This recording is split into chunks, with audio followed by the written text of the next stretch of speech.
To Church of Heart, and today we are going to do a reading from Bhagavad Gita. And today is the first day that we are starting with our Gita classes, and we will be having Gita classes from now onwards every week, as well as Bible classes as well on Saturdays or Sundays, or alternatively on Tuesdays and Thursdays. It depends, and we'll be having and going in the flow, or maybe all of the days.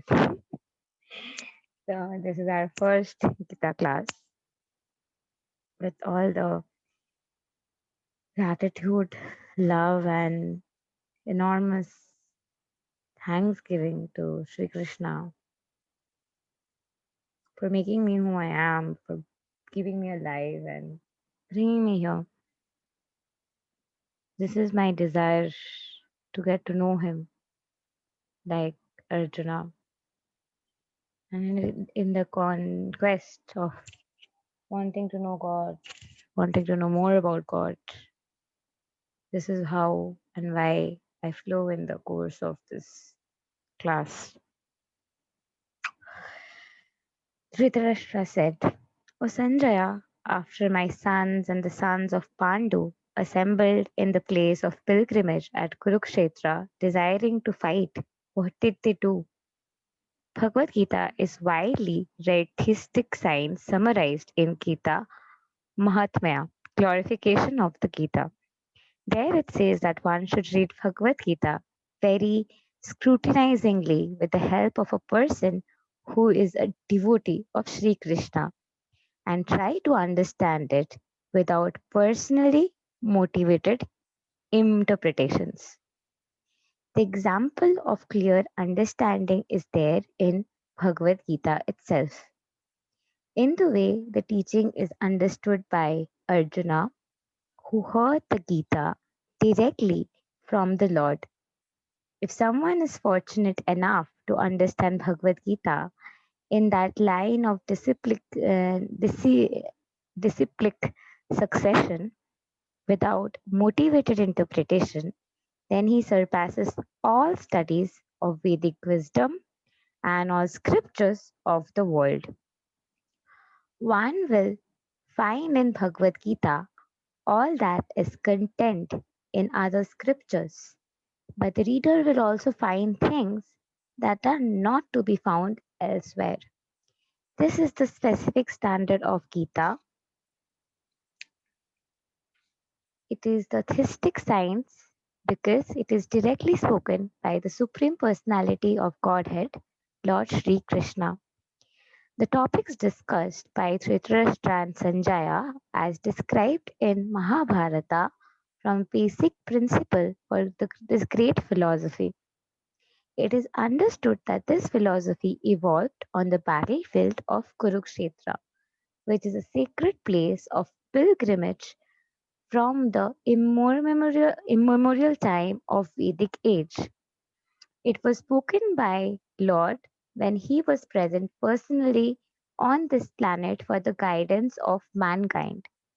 The word Dharmashetra, a place where religious rituals are performed, is significant because on the battlefield of Kurukshetra, the Supreme Personality of Godhead was present on the side of Arjuna. Dhritarashtra, the father of the Kurus, was highly doubtful about the possibility of his son's ultimate victory. In his doubt, he inquired from his secretary Sanjaya, what did they do? He was confident that both his sons and the sons of his younger brother Pandu were assembled in the field of Kurukshetra for the determined engagement of the war. Still, his inquiry is significant. He did not want a compromise between the cousins and the brothers, and he wanted to be sure of the fate of his sons on the battlefield. Because the battle was arranged to be fought at Kurukshetra, which is mentioned elsewhere in the Vedas as a place of worship, even the denizens of heaven, Dhritarashtra, became fearful about the influence of the holy place on the outcome of the battle. He knew very well that this would influence Arjuna and the sons of Pandu favorably, because by nature they were all virtuous. Sanjaya was a student of Vaishya, and therefore, by the mercy of Vaishya, Sanjaya was able to envision the battlefield of Kurukshetra even while he was in the room of Dhritarashtra. And so Dhritarashtra asked him about the situation on the battlefield. Both Pandavas and the sons of Dhritarashtra belong to the same family, but Dhritarashtra's mind is disclosed herein. He deliberately claimed only his sons as Kurus, and he separated the sons of Pandu from the family heritage. One thus understands the specific position of Dhritarashtra in his family for his and with his nephews, the sons of Pandu. As in paddy field, the unnecessary plants are taken out. So it is expected from the very beginning of these topics that in the religious wells of Kurukshetra, where the father of religion, Sri Krishna, was present, the unwanted plants like Dhritarashtra's son Duryodhana and others would be wiped out, and thoroughly religious persons headed by Yudhishthira would be established by the Lord. This is the significance of the words Dharma-kshetra and Kurukshetra, apart from the historical and the Vedic importance. Sanjaya said, O king, after looking over the army arranged in the military formation by the sons of Pandu, King Duryodhana went to his teacher and spoke the following words. Dhritarashtra was blind from birth. Unfortunately, he was bereft of spiritual vision. He knew very well that his sons were equally blind in the matter of religion. He was sure that they would never reach an understanding with the Pandavas, who were all pious since birth. Still, he was doubtful about the influence of the place of the pilgrimage, and Sanjaya could understand his motive in asking about the situation on the battlefield. Sanjaya wanted, therefore, to encourage the despondent king and thus assured him that his sons were not going to make any sort of compromise under the influence of the holy place. Sanjaya therefore informed the king that his son Duryodhana, after seeing the military force of Pandavas at once, went to the commander in chief, Dronacharya, to inform him of the real position. Although Duryodhana mentioned as the king, he still had to go to the commander on account of seriousness of the situation. He was therefore quite fit to be a politician, but Duryodhana's diplomatic veneer could not disguise the fear he felt when he saw the military arrangement of the Pandavas. O my teacher, behold the great army of the sons of Pandu, so expertly arranged by your intelligent disciple son of Draupada. Duryodhana, a great diplomat, wanted to point out the defects of Dronacharya. The great Brahmana commander-in-chief, Dronacharya, had some political quarrel with King Draupada, the father of Draupadi, who was Arjuna's wife. As a result of the quarrel, Draupada performed a great sacrifice by which he received the benediction of having a son who would be able to kill Dronacharya. Dronacharya knew perfectly well, and yet as a liberal Brahmana, he did not hesitate to impart all the military secrets when son of Draupada, Drishtadhuma, was entrusted to him for military education. Now on the battlefield of Kurukshetra, Drisht- Drishtadhyuma, Drishtadhyumna took the side of the Pandavas, and he was arranged for their military phalanx after having learned the art from Dronacharya. Duryodhana pointed out his mistakes of Dronacharya so that he might be alert and uncompromising in fighting. By this, he wanted to point out that he should not be similarly lenient in the battle against the Pandavas, who were also Dronacharya's affectionate students. Arjuna, especially, was his most affectionate and brilliant student. Duryodhana also warned that such leniency in the fight would lead to defeat. Here in the army are many more heroic bowmen equal in fighting to Bhima and Arjuna. Great fighters are like Yuyudhana, Virata, Draupada. Even though Dhritar- Drishtadhyumna was not very important obstacle in the face of Dronacharya's very great power in the military art, there were many others who were causes of fear. They mentioned Duryodhana, a great stumbling block on the path of the victory, because each and every one was as formidable as Bhima and Arjuna. He knew the strength of Bhima and Arjuna, and thus he compared the others with them. There are also great, heroic, powerful fighters like Drishtaketu, Kekitana, Kasiraja, Purajit, Kunti Bhoja, Sayas, Saibya.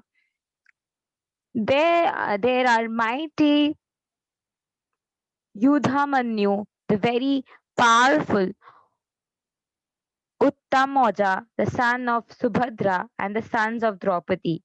All these warriors are great chariot fighters. But for your information, O best of the Brahmanas, let me tell you about the captains who are especially qualified to lead my military force. There are personalities like you, Bhishma, Karna, Kripa, Asvathama, Vikarna, and the son of Somdatta called Bhurishrava, who are always victorious in the battle. Duryodhana mentioned the exceptional heroes in the battle, all of whom are very victorious. Vikarna is the brother of Duryodhana, Ashvathama is the son of Dronacharya, and Somadati or Bhurishrava is the son of the king of the Balikas. Karna is the half brother of Arjuna, and he was born of Kunti before her marriage with King Pandu. Kripacharya's twin sister married Dronacharya. There are many other heroes who are prepared to lay down their lives for my sake. All of them are well equipped with different kinds of weapons and are all experienced in the military science. As far as others are concerned, like Jayadratha, Krita Varma, and Salya, are all determined to lay their lives for Duryodhana's sake. In other words, it is already concluded that all of them would die in the battle of Kurukshetra for joining the party of the sinful Duryodhana. Duryodhana was, of course, confident of his victory on the account of the above mentioned combined strength of his friends. Our strength is immeasurable and we are perfectly protected by the grandfather Vishwa. Therefore, the strength of Pandavas carefully protected Bhima is limited. Herein, an estimation of comparative strength is made by Duryodhana. He thinks that the strength of the armed forces is immeasurable because specially protected by the most experienced general, grandfather Bhishma. On the other hand, the forces of the Pandavas are limited, being protected by a less experienced general, Bhima, who like a fig in the presence of Bhishma. Duryodhana was always envious of Bhima because he knew perfectly well that if he should die at all, he would only be killed by Bhima. But at the same time, he was confident of his victory on account of the presence of Bhishma, who was a far superior general. His conclusion that he would come out of the battle victorious was well ascertained. All of you must now give full support to the grandfather Bhishma as you stand at your respective strategic points of entrance into the flanks of the army. Duryodhana, after praising the powers of Bhishma, further considered that others might think that they had been considered less important. So, in the usual diplomatic way, he tried to adjust the situation in the above words. He emphasized on the Bhishma Deva was undoubtedly the greatest hero. He was an old man, so everyone must be especially think of his protection from all sides. He might become engaged in the fight, and the enemy might take advantage of his full engagement on one side. Therefore, it is important that other heroes not leave their strategic positions and allow the enemy to break the flanks. Duryodhana clearly felt the victory of the Kurus dependent on the presence of Vishmadeva. He was confident of the full support of Vishmadeva and Dronacharya in the battle because he well knew that they did not even speak a word when Arjuna's wife Draupadi in her helpless condition had appeared to them for justice, while she was being forced to appear naked in the presence of the great general in the assembly. Although he knew that the two generals had some sort of affection for the Pandavas, and he hoped that these generals would now completely give it up, and they had done during the Gleamling performances. Then Bhishma, the great valiant grandsire of the Kuru dynasty, the grandfather of the fighters, blew his conch shell very loudly, making a sound, the roar of a lion, giving Duryodhana joy. The grandshire of Kuru dynasty could understand the inner meaning of the heart of his grandson Duryodhana, and out of the natural compassion for him, he tried to cheer him by blowing the conch shell very loudly. Befitting his position as lion, indirectly by the symbolism of conch shell, he informed that his depressed grandson Duryodhana he had no chance of victory in the battle because the Supreme Lord Krishna was on the other side. But still, it was his duty to conduct the fight with no pains would be spared in that connection. After that, the conch-shell drums, bugles, trumpets, and horns were suddenly sounded, and the combined sound was tumultuous. On the other side, both Lord Krishna and Arjuna, stationed on a great chariot drawn by white horses, sounded their transcendental conch shells. In the contrast to the conch shell blown by Vishwadeva and the conch shells in the hand of Krishna Arjuna are described as transcendental. The sounding of the transcendental conch shell indicated that there is no hope for victory for the other side because Krishna was on the other side. Victory is always with the persons like the sons of Pandu because Lord Krishna is associated with them. And wherever Lord Krishna, Lord is present, the goodness of fortune is also there because the goodness of fortune never lives alone without her husband. Therefore, victory and fortune were awaiting Arjuna as indicated by the transcendental sound produced by the counsel of Vishnu or Lord Krishna. Besides that, the chariot on which both friends were seated had been donated by Agni, the fire god, to Arjuna, and this indicated that his chariot was capable of conquering all sides wherever it was drawn over the three worlds. Lord Krishna blew his conch shell called Panchajanya. Arjuna blew his Devdatta, and the Bhima, voracious eater and the performer of Herculean tasks, blew his terrific conch shell called Pandura. Pondra. Pandra. So it's like Pandra. Oh, interesting. Lord Krishna is referred as Rishikesha in the verse because he is the owner of all senses.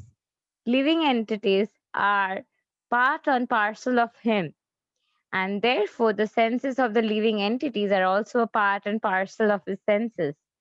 The impersonalist cannot account for the senses of the living entities, and therefore there's always anxious to describe all living entities as senseless or impersonal.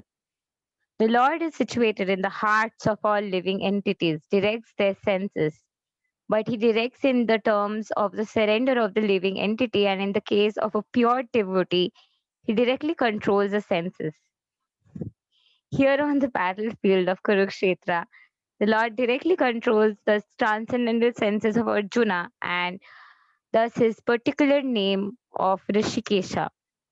The Lord has different names according to his different activities. For example, he is Madhusudhana because he killed the demons and in the name of Madhu. He is Govinda because he killed because he gives pleasure to the cows and to the senses. His name is Vasudeva because he appeared as the son of Vasudeva. His name is Devaki Nandana because he accepted Devaki as his mother. His name is Yashoda Nandana because he awarded his childhood pastimes to Yashoda at Vrindavana. His name is Parthasarathi because he worked as a charioteer of his friend Arjuna. Similarly, his name is Rishikesha because he gave direction to Arjuna on the battlefield of Kurukshetra. Arjuna is referred to as Dhananjaya in the verse because he helped his elder brother in fetching wealth when it was required by the king to make expenditures for the different sacrifices. Similarly, Bhima is known as the Vrikodara because he could eat as voraciously as he could perform Herculean tasks such as killing the demon and Hidimba.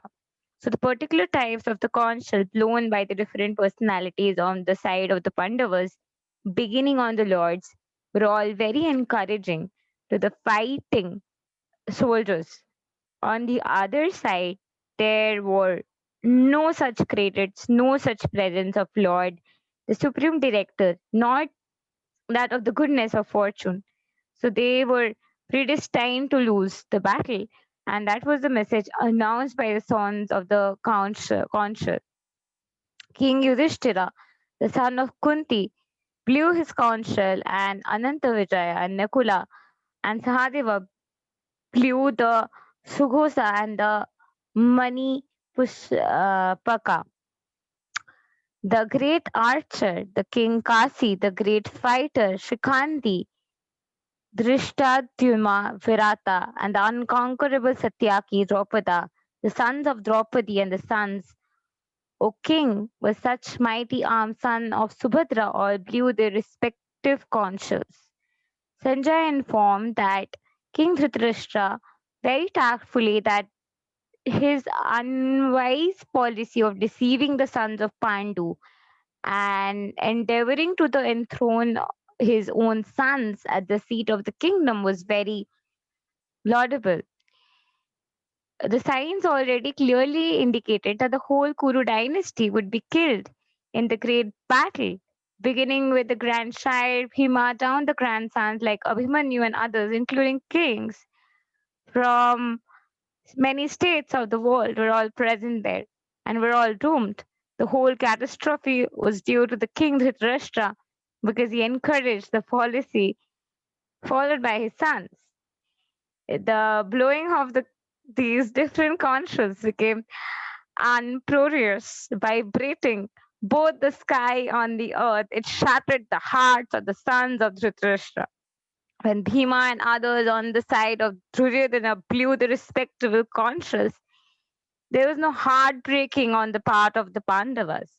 Such occurrences were not mentioned, but in a particular verse, it is mentioned that the hearts of the sons of Dhritarashtra were shattered by the sounds vibrated by the Pandavas' party. This is due to Pandavas and their confidence in Lord Krishna.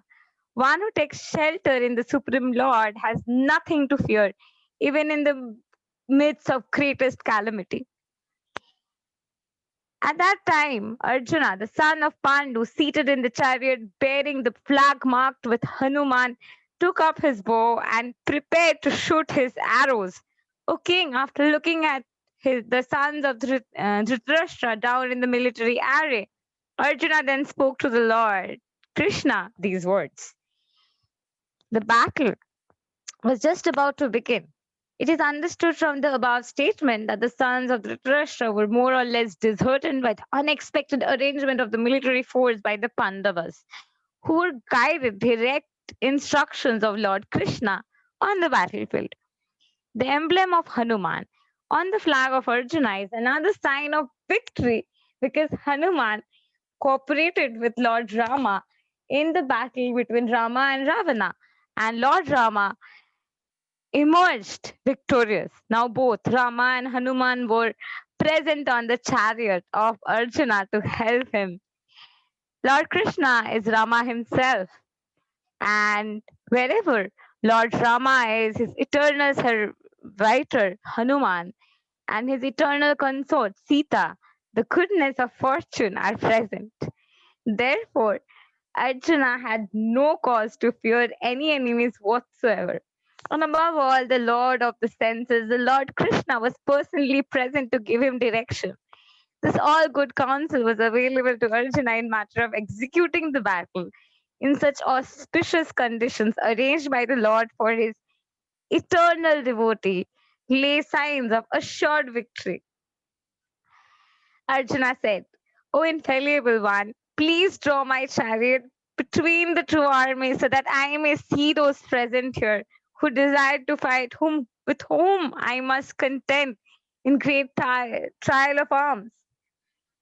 Although Lord Krishna is the supreme personality of Godhead, out of his causeless mercy, he was engaged in the service of his friend. He never fails in his affection for his devotees, and thus he addressed herein as infallible. As a charioteer, he had to carry out the orders of Arjuna, and since he did not hesitate to do so, he was addressed as infallible. Although he had accepted the position of a charioteer for his devotee, and supreme position was not challenged in all circumstances, he is the supreme personality of Godhead, Rishikesha, the Lord of total senses. The relationship between the Lord and his servitor is very sweet and transcendental. The servitor is always ready to render service to the Lord, and similarly, Lord is always seeking an opportunity to render some service to the devotee. He takes great pleasure in his pure devotees, assuming the advantageous position of ordering him than he does in being the giver of orders. Since he is the master, everyone is under his orders, and no one is above him to order him.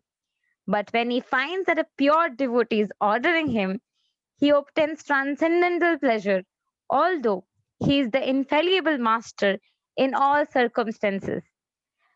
As a pure devotee of the Lord, Arjuna had no desire to fight with his cousins and brothers, and he was forced to come onto the battlefield by the obstinacy of Duryodhana, who was never agreeable to any peaceful negotiation.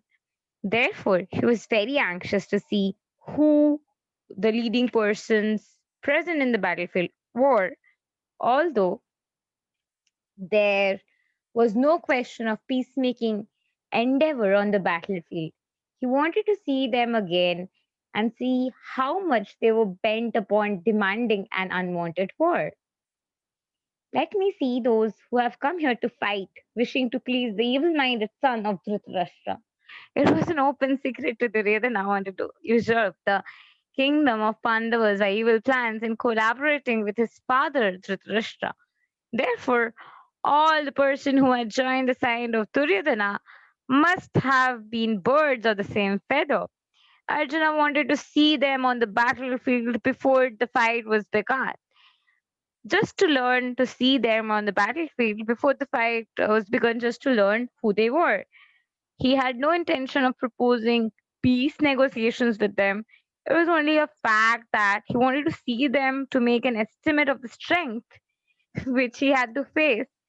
Although he was quite confident of the victory, because Krishna was sitting by his side. Sanjaya said, O descendant of Bharata, having thus been addressed by Arjuna, Lord Krishna drew up the fine chariot in midst of the armies of the both parties. In this verse, Arjuna is referred as Gudakesha. Gudaka means sleep, and one who conquers sleep is called Gudakesha. Sleep means ignorance. So Arjuna conquered both sleep and ignorance because of his friendship with Krishna. As a great devotee of Krishna, he would not forget Krishna even for a moment, because in the nature of it, because it is in the nature of a devotee, either in waking or in sleep, a devotee of Lord can never be free of thinking of Krishna's name, form, qualities, pastimes. Thus, a devotee of Krishna can conquer both sleep and ignorance simply by thinking of Krishna constantly. This is called Krishna consciousness or samadhi. As Rishikesha, the director of the senses and the mind of every living entity, Krishna could understand Arjuna's purpose in placing the chariot in the midst of armies. Thus he did so and spoke as follows. In the presence of Bhishma, Drona, and all other chieftains of the world, the Lord says, just behold Partha, all the Kurus assembled here. As the super soul of the living entities, Lord Krishna could not understand what was going on in the mind of Arjuna. The use of the word Rishikesha in the connection indicates that he knew everything, and the word Paratha was the son of Kunti or Partha is similarly significant in reference to Arjuna. As a friend, he wanted to inform Arjuna that because Arjuna was the son of Partha, the sister of his own father Vasudeva, he had agreed to be a charioteer of Arjuna. Now, what did Krishna mean when he told Arjuna to behold the Kurus? Does Arjuna want to stop there and not fight? Krishna never expected such things from the son of his aunt Partha. The mind of Arjuna was thus predicted by the Lord in friendly choking.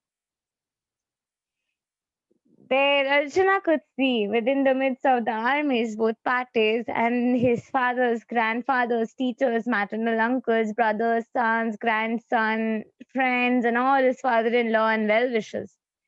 On the battlefield, Arjuna could see all kinds of relatives. He could see persons like Bhurishrava, who were his father's contemporaries, grandfathers Vishma and Somdatta, teachers like Dronacharya, Kripacharya, maternal uncles like Salya, Sakuni, brothers like Duryodhana, sons like Lakshmana, friends like Ashvathama, and well-wishers like Kritavarma, etc. He could also see the armies which contained many of his friends.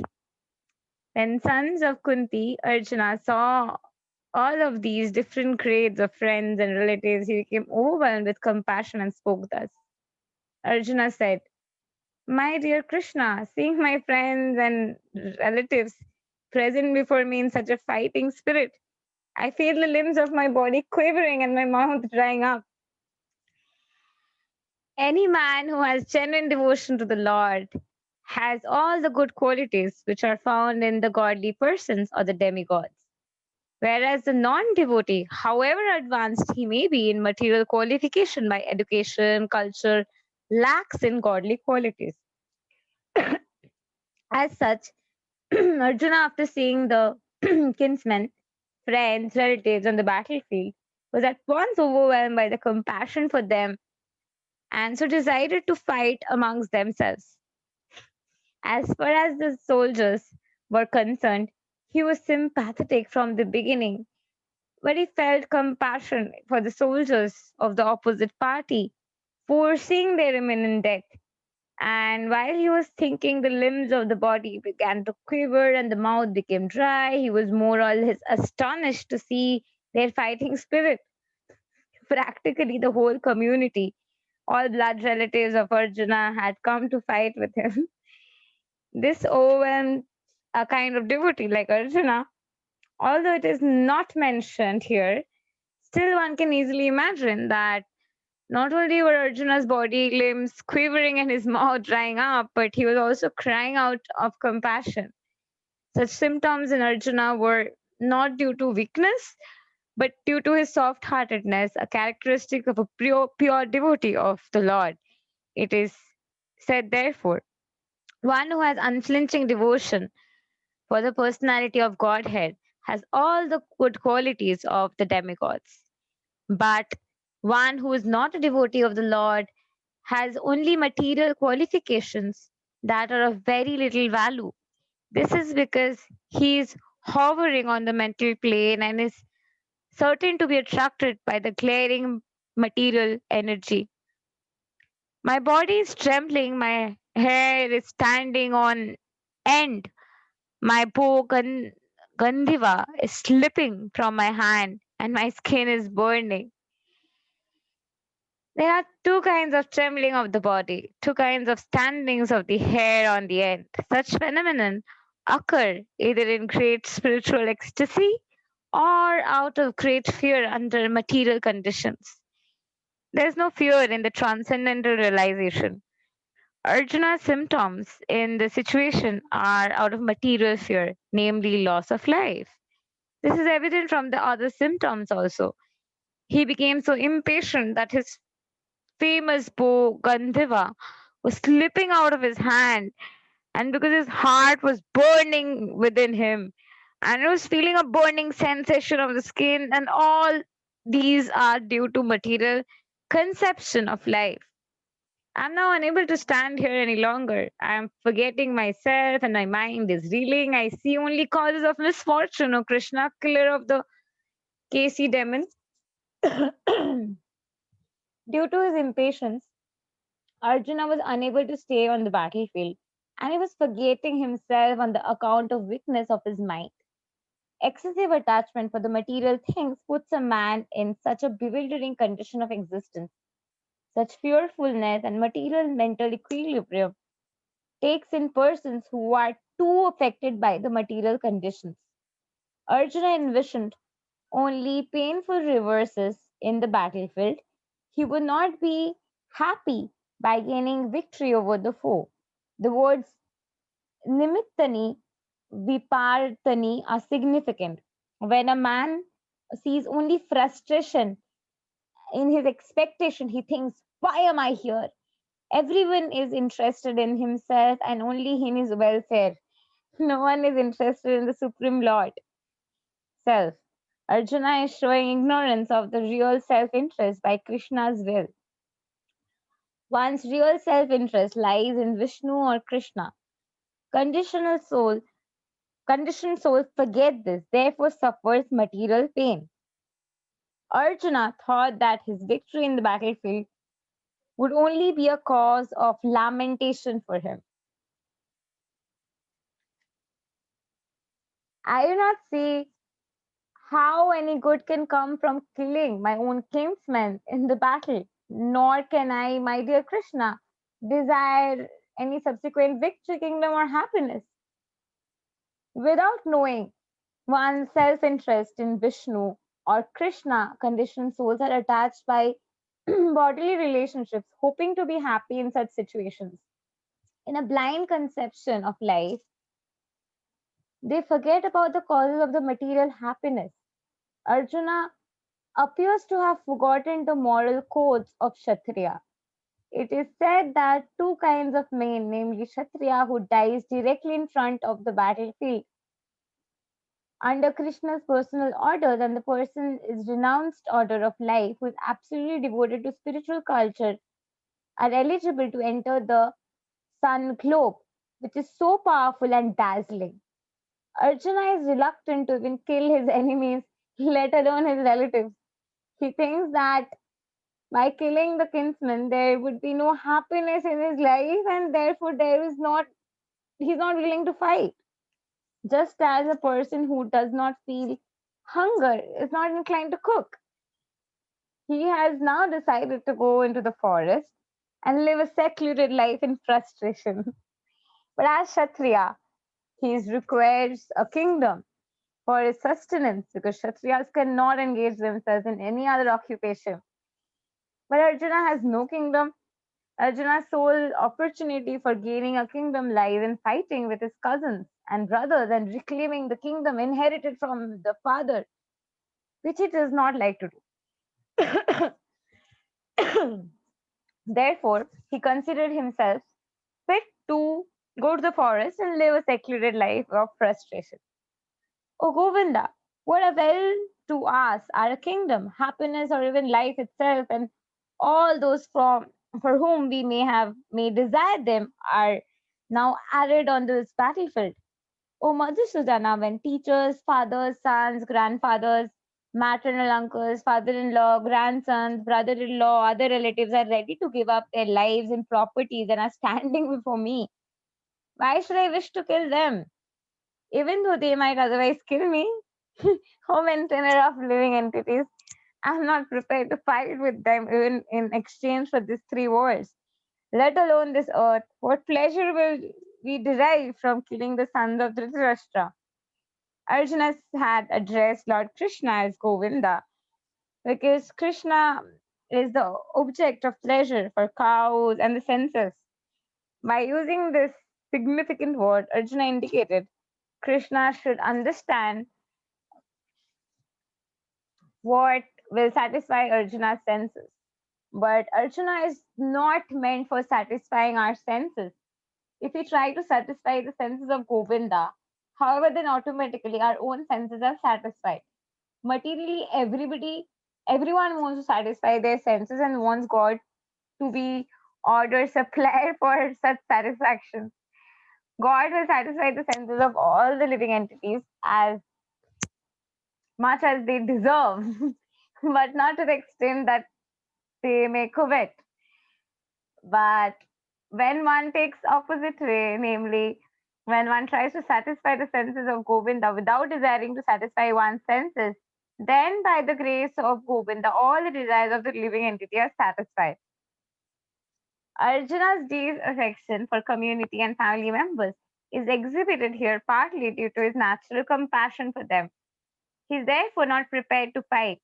Everybody wants to show his opulence to his friends and relatives, but Arjuna fears that all his friends and relatives will be killed on the battlefield and he will be unable to share his opulence after victory. There is a typical calculation of material life. The transcendental life, however, is different. Since the devotee wants to satisfy the desires of the Lord, he can, Lord willing, accept all kinds of opulences from for the service of the Lord. And if the Lord is not willing, he should not accept a farthing. Arjuna did not want to kill his relatives, and if there were any need to kill them, he desired that Krishna kill them personally. At this point, he did not know that Krishna had already killed them before their coming into the battlefield, and he was only to become an instrument for Krishna. The fact is disclosed in the following chapters. As a natural devotee of Lord, Arjuna did not like to retaliate against miscreant cousins and brothers, but it was the Lord's plan that they should all be killed. The devotee of the Lord does not retaliate against a wrongdoer. The Lord does not tolerate any mischief done to the devotee of the miscreant. The Lord can excuse a person on his own account, but he excuses no one who has done harm to his devotees. Therefore, the Lord was determined to kill the miscreants, and although the Arjuna wanted to excuse them, sin will overcome us if we slay such aggressors. Therefore, it is not proper for us to kill the son of Dhritarashtra and our friends. What should we gain, O Krishna, husband of goodness of fortune, and how could we be happy by killing our own kinsmen? According to Vedic instructions, there are six kinds of aggressors: a poison giver, one who sets the fire to the house and who attacks with deadly weapons, one who plunders riches and who occupies others' land, and one who kidnaps a wife. Such aggressors are at once to be killed. No sin is incurred by killing such aggressors. Such killing of aggressions is quite befitting, is quite befitting any ordinary man, but Arjuna was not an ordinary person. He was a saintly by character, and therefore he wanted to deal with them in saintless. The kind of saintliness, however, is not for a Kshatriya. Although a responsible man in the administration of the state is required to be saintly, he should not be cowardly. For example, Lord Rama was so saintly that people even now are anxious to live in the kingdom of Lord Rama, Ramarajya. But Lord Rama was never showed any cowardice. Ravana was an aggressor against Rama because Ravana kidnapped Rama's wife Sita. But Lord Rama gave him sufficient reasons, unparalleled in history of the world. In Arjuna's case, however, one should consider the special type of aggressors, namely his own grandfather, own teacher, friends, sons, grandson, etc. Because of them, Arjuna thought that he should not take the serious steps necessary against the ordinary aggressors. Besides that, saintly persons are advised to forgive. Such injunctions of saintly persons are more important than any political emergency. Arjuna considered that rather than to kill his own kinsmen for political reasons, it would be better to forgive them on the grounds of religion and saintly behavior. He did not therefore consider such killing profitable simply for the matter of temporary bodily happiness. After all, kingdoms and pleasures derived therefrom are not permanent. Why should he risk his life and eternal salvation by killing his own kinsmen? Arjuna is addressing to Krishna as Madhava, or the husband of goodness of fortune, is also significant in this connection. He wanted to point out to Krishna that as the husband of goodness of fortune, he should not induce Arjuna to take up a matter which would ultimately bring about misfortune. Krishna, however, never brings misfortune to anyone, to say nothing of his devotees.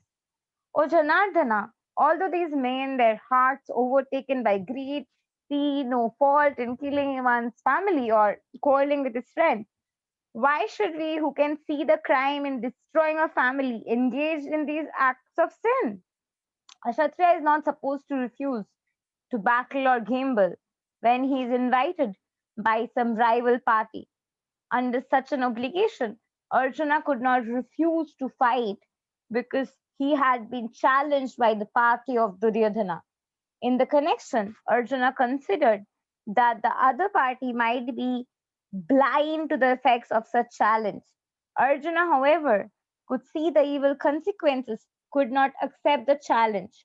Obligation is actually blinding when the effect is good, but when the effect is otherwise, then no one can be bound. Considering all these pros and cons, Arjuna decided not to fight.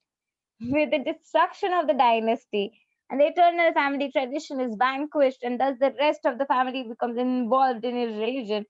In the system of Varna Shrama institution, there are many principles of religious traditions to help members of the family grow properly and attain spiritual values. The elder members are responsible for such purifying processes in the family, beginning from the birth to death. But on the death of the elder members, such family traditions of purification may stop, and reminding younger family members may develop irreligious habits and therefore lose their chance for spiritual salvation. Therefore, for no purpose should the elder members of the family be slain. When irreligion is prominent in family, O Krishna, the woman of the family, become polluted, and from the degradation of womanhood, the descendant of Vrishni comes unwanted progeny. So this is a part which is moving into the phase where we will be talking about the degradation of women's role in family, which we will be continuing from the next day. I'm sure you'll enjoy it. When I was enjoying it, I was loving it. It was so synchronous. So thank you and love and light to you. Namaste.